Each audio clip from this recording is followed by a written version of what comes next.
What's up, guys? Welcome back to the channel. For those of you who don't know, my name is Chris Moore, and in today's video, yeah, that's right, guys, we're back in the lab. We got a 2022 GSX-S1000 GT.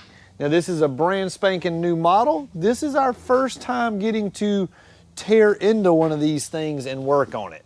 Now, this bike come in with an Akrapovic slip-on, but it still has the factory catalytic converter. So this is, I guess you'd say, a cat-back exhaust.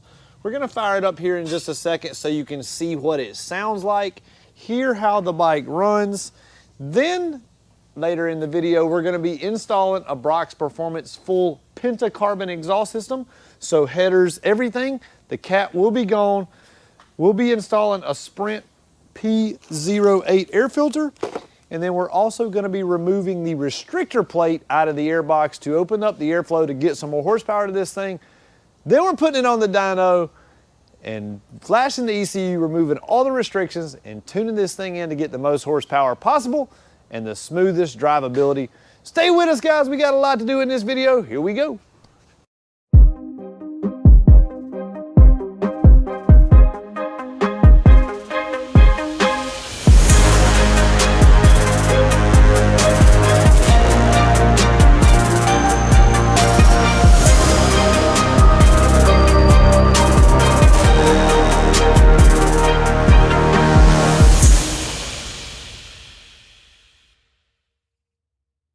All right, let's fire this thing up, see what it sounds like. It's fairly quiet with this exhaust system on it. Take a look at the dashes and gauges on this bike. It looks super, super nice. Suzuki did a really good job with this thing, putting it all together. That is a cold start on it too. The engine is definitely not warm.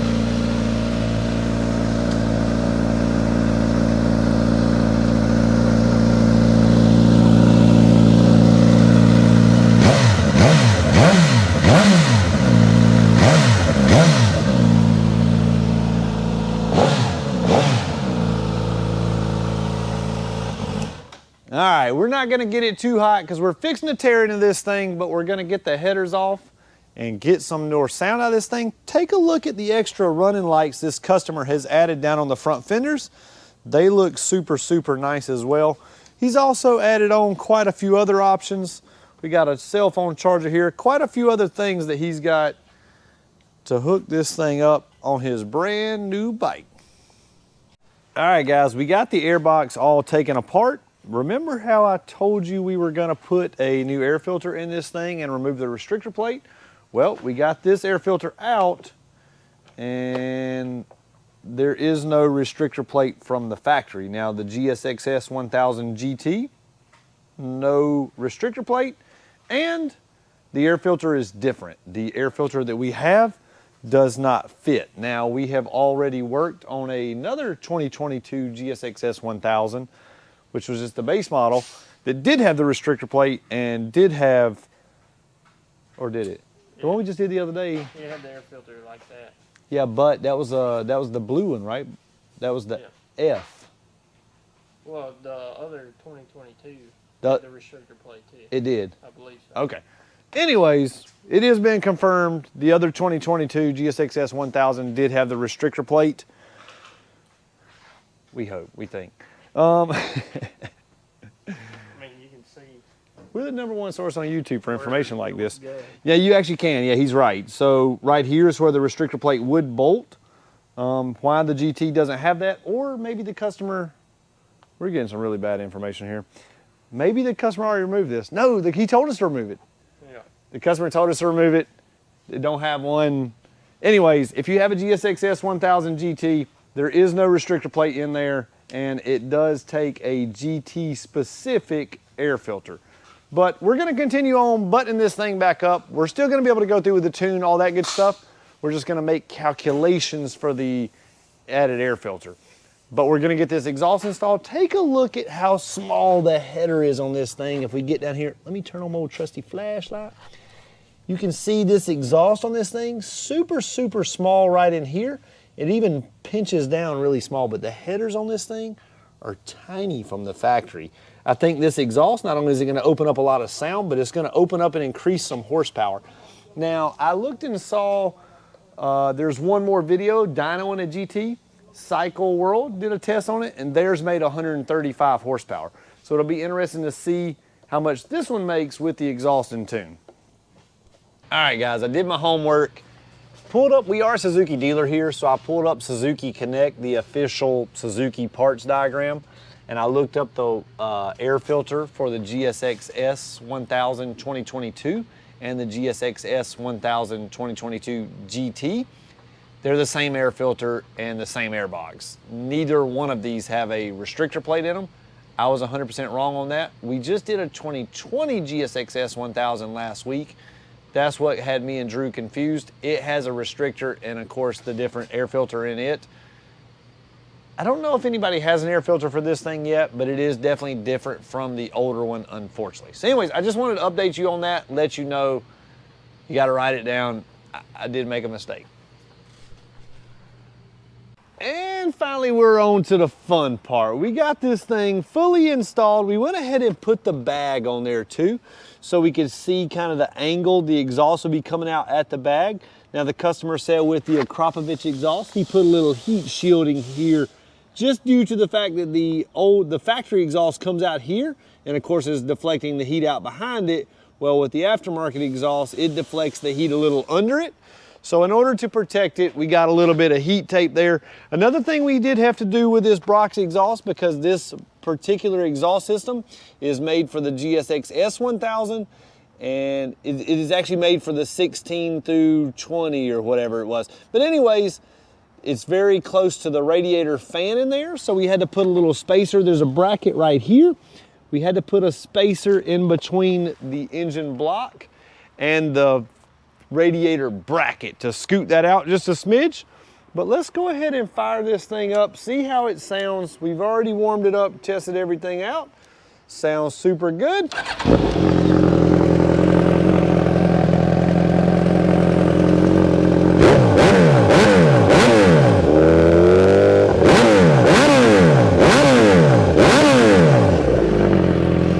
Now we're gonna see what kind of horsepower we can get when we put it on the dyno.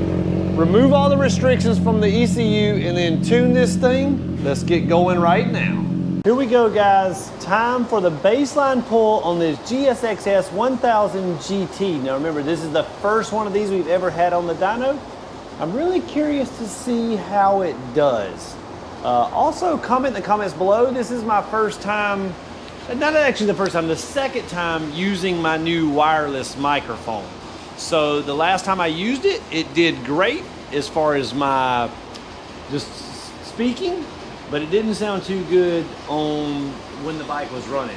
So I'm gonna take the microphone, I'm gonna lay it right here beside the camera, and hopefully it gets you guys good audio quality. Comment in the comments below, let me know how it sounds.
Look at the horsepower this thing made.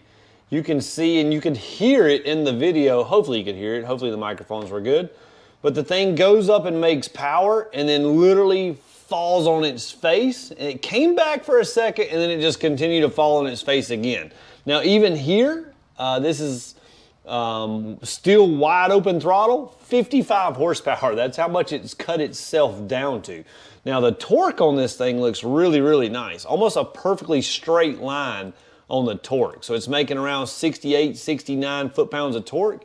And it does it for quite some time too, which that's good. That's what you want. That makes the bike fun to ride and feel very powerful. So let's go in here to the ECU and we go to the other maps on the thing. And then we go to the ETV. That stands for electronic throttle valve. Then let's put it in first gear. Then we got it on power mode 1, of course. So power mode, or first gear, you can see the thing actually goes wide open throttle at about 6,000 RPMs. Then at 10,000 RPMs, it starts to reduce back. It reduces back to 80, then it goes back to 71% at 11,000 RPMs. So the thing is cutting back super far. That's in first. Now let's go to fifth gear. In fifth gear, pretty much the same. Goes wide open a little sooner, but it's still at 10,500 RPMs. It's going back to 70% throttle. We're gonna get rid of all that. We gotta get some more power out of this thing. Let's go in, make some modifications in this map. Let me show you a few other things we can do. We're gonna be able to raise the rev limiter up. The rev limiter is 11.9. Well, as you can see, according to our dyno sheet, we only revved it to about 10.5. That's as high as it would go before it literally fell on its face. We're gonna go in, we're gonna lower the fan temps down a little bit. That's standard procedure. We're gonna disable the stock O2 sensor, disable the factory exhaust valve because we don't have that anymore, and make this thing run super nice and smooth. Also, if we had pair valve block-off plates or if we had other things getting rid of the evap, we can also disable those codes as well. That way there's no additional things for you to buy. Then I'm gonna go in and I'm gonna change the fuel and ignition maps to get the most power and the smoothest ride out of this exhaust system set up for this bike. All right, so we flashed the ECU on this thing. We've got it making some more power. One thing I wanted to point out and show you, after you remove the ECU on this bike and plug it back in, if you were to send your ECU in to get it flashed, when you turn the key back on, you're gonna turn it on and let it sit for 10 seconds. Then you're gonna turn it off and let it sit for 10 seconds, okay? But once you do that, you're gonna have a fail FI warning light, all kind of stuff is going crazy on the dash. You're just gonna start the bike up, let it run for about 10 or 15 seconds, then cut it off and let it sit for 10 or 15 seconds. You gotta do that 4 times. After that, once the bike senses everything is okay, after every time it cranks up, then it will turn the check engine light off, or you can just take it for a ride. After 4 little short rides, the check engine light will go off, okay? All right, let's fire this thing up, see how it sounds, and see how it performs. Are you guys liking the way this Brock's Performance exhaust sounds? Does it sound good? Compared to the other exhausts, we've tested a M4 on this new bike, and then we tested the CS Racing, not on the GT model, but on the new GSXS-1000. This one sounds really good. The M4 also sounded really good. This customer also said that he wanted the bike to be as smooth as possible and wants no decel pop. So that's the way we got it all tuned. Some people like the gurgling and the popping on decel. We can add that in. That's no big deal. That's a love it or hate it thing. Some people like it, some people hate it. It doesn't do anything for the performance of the bike. It's just simply a sound thing. Let's fire this thing up, run it, and see how it does. I'm gonna lay the mic right here. Hopefully it picks up the sound okay.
just like that, the tune on the GSX-S1000 is completely finished. Huge gains. We went from 134 to 148.95. So overall, humongous gains. We might have even got, there's 149. I was about to say, I thought we made 149, but overall, super, super impressive. Look at it throughout the whole entire RPM curve. You can see there, almost 20 horsepower gain. That's by doing the, basically unrestricting the tune and dialing in the air-fuel ratio. Let's go out here and take a look at how this thing looks now that we got it all put back together. This thing came out super, super good. You guys be sure to shout out to the owner. He brought this thing all the way from Mississippi. This is the first one of these we had on the dyno, and he's kind of putting in the legwork for you guys to figure these things out. Now, I don't know if I'm pretty sure I told you already, but the Brock's Performance exhaust, this is for the 16 through 20. We had to put up a little spacer in the radiator to give the fan a little more clearance, but overall, everything fit up super nice, looks super good, and this thing turned out to be awesome. I rode it down the road too. I was very, very impressed with how smooth it rode and how much power it had. Super fun bike to ride once it was all finished up. That's gonna do it for today's video. I hope you enjoyed the content. Be sure to subscribe to the channel, 100% free to do so. Click the bell for notifications so that way whenever we post a video, you'll get notified whenever we do it. Smash that like button. Check us out, mooremafia.com. If you want to get your ECU Flash for one of your GSX-S1000 GTs or any other kind of bike you have, check out our website, mooremafia.com. There's the ECU flashing page on there that'll tell you all the information you need. All right, guys, that's going to do it for today's video. Thanks for watching. We'll see you next time.